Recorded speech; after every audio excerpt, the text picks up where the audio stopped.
Úp. Cho ba mày ơi nè. Cho ba. Cho ba.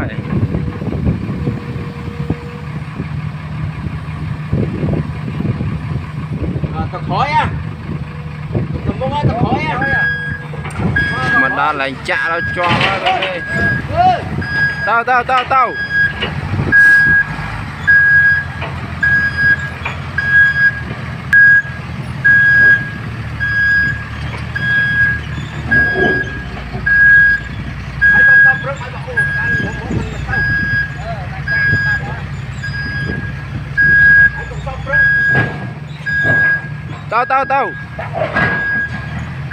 Chụp.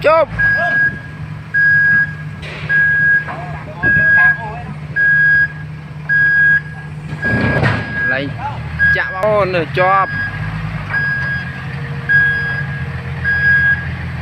Lại chạm phong vào môn. Chạm phong.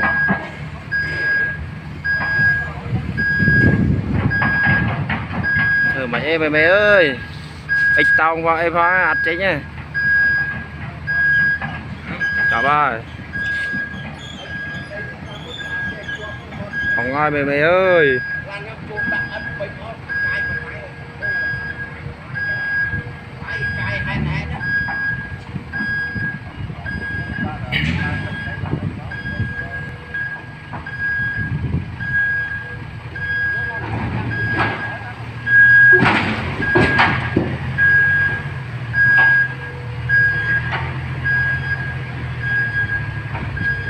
Ít tao ngon hơn.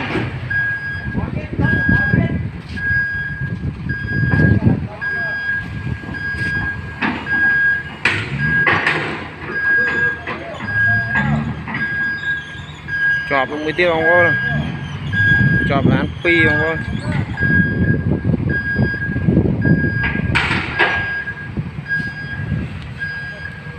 Ôi dạ bông của nó đây hâm.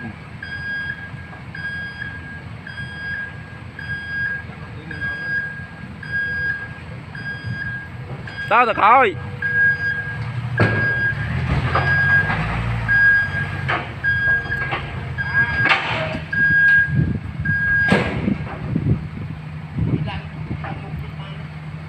Thật khỏi sao đâu. Anh thật khỏi sao đâu.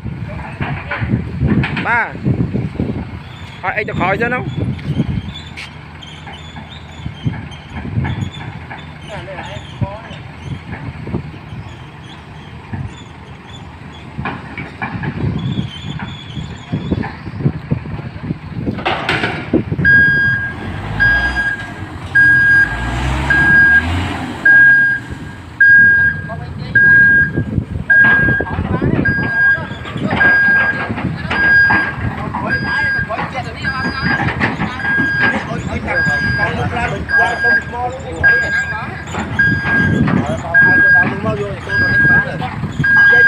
Không mà vốn có tao được khỏi gì tiết ở dương mai này mà chạy với tao hủi dây tao được khỏi rồi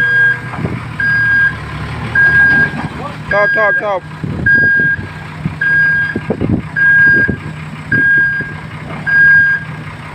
cho lại thôi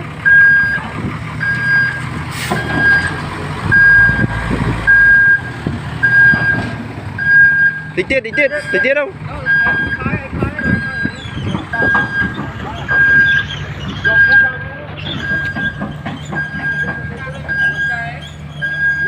mày anh chị đó mày anh chị mập chặt chứ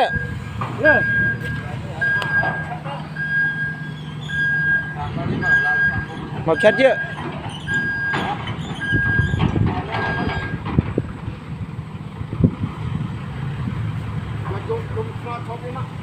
thôi được khỏi bình tĩnh mày đây là thôi mày tốt mày mau ơi còn gì ơi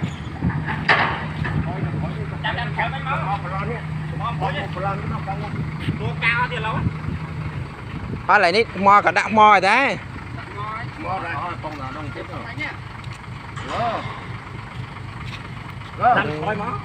cùng là lan chuột đi nấu đi sạch mà lên ấy tôi khỏi về phóng á đây bay chở nè hả tôi khỏi bay chở nè tôi khỏi bả nè là lăn nó lên không sao tôi khỏi chi tiết nó cho con